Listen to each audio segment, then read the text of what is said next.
നമസ്കാരം. Green's and ബീൻസിൻ്റെ മറ്റൊരു എപ്പിസോഡിലേക്ക് സ്വാഗതം. ഇന്ന് ഒരു കുക്കിംഗ് വീഡിയോ ആണ്. ഇന്ന് ഞങ്ങൾ ഉദ്ദേശിക്കുന്നത് ഞങ്ങൾ സാധാരണയായിട്ട് വീട്ടിലുണ്ടാക്കുന്ന ഒരു ചിക്കൻ കറിയുടെ റെസിപ്പി നിങ്ങളെ പരിചയപ്പെടുത്താനാണ്. അതിന് ആവശ്യമുള്ള സാധനങ്ങൾ മെയിനായിട്ട് ചിക്കൻ ചെറിയ കഷ്ണങ്ങളായിട്ട് വെട്ടി നുറുക്കി വെച്ചിട്ടുണ്ട്. പിന്നെ ഉരുളക്കിഴങ്ങ്, വെളുത്തുള്ളി, സവോള, വേപ്പിൻ്റെ ഇല അരിഞ്ഞത്, ഇഞ്ചി, വെളുത്തുള്ളി, പച്ചമുളക് പേസ്റ്റ്, ഇതൊക്കെയാണ്. ഓക്കെ, അപ്പോൾ പാൻ ചൂടായി വരുന്നുണ്ട്. ഞങ്ങളിലേക്ക് എണ്ണ ഒഴിച്ചു. ഇനി ഈ ചൂടായി വരുന്ന എണ്ണയിലേക്ക് നമുക്ക് വെളുത്തുള്ളി, സവോള അരിഞ്ഞു വെച്ചിരിക്കുന്ന കഷ്ണങ്ങളിട്ട് വഴറ്റി എടുക്കാം. ഇത് ബ്രൗൺ നിറമായി വന്നു കഴിഞ്ഞ് കഴിയുമ്പോൾ നമുക്കതിലേക്ക് ഇഞ്ചി, വെളുത്തുള്ളി, പച്ചമുളക് പേസ്റ്റ് ചേർക്കാം.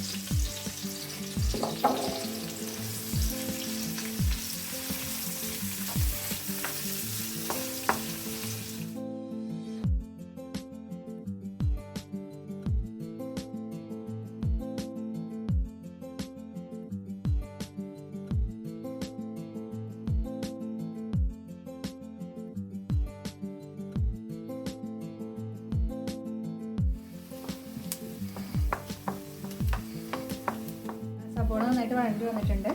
ഞങ്ങളിതിലേക്ക് ഇഞ്ചി, വെളുത്തുള്ളി, പച്ചമുളക് പേസ്റ്റ് ചേർക്കുവാണ്. അത് നന്നായി ഇളക്കി നന്നായി മിക്സ് ആയതിനു ശേഷം ഇതിലേക്ക് ആവശ്യമായ മസാലകൾ: മഞ്ഞൾപ്പൊടി, മല്ലിപ്പൊടി, ഗരം മസാല, ഒരു നുള്ള് കുരുമുളക് പൊടി, ഒരൽപ്പം മുളക് പൊടി.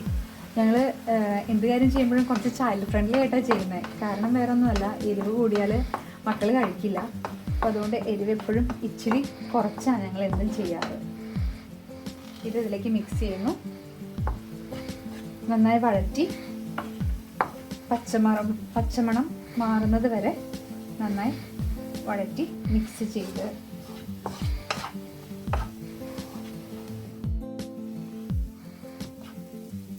മസാല നന്നായിട്ട് വഴഞ്ഞ് വന്നിട്ടുണ്ട്.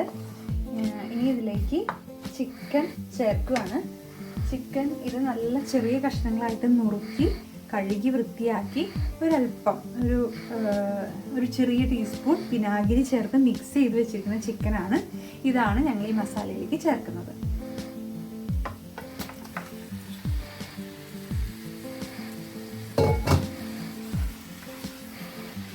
ഇത് നന്നായി മസാല പിടിക്കുന്നത് വരെ നന്നായി മിക്സ് ചെയ്ത്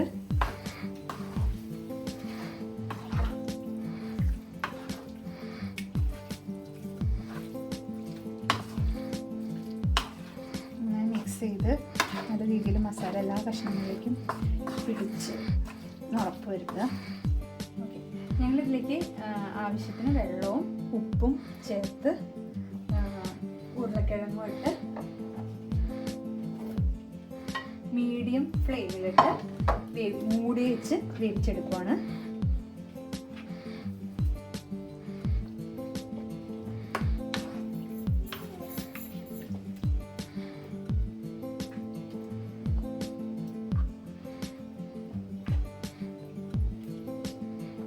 തീ കുറച്ചിടാൻ ശ്രദ്ധിക്കണം കേട്ടോ.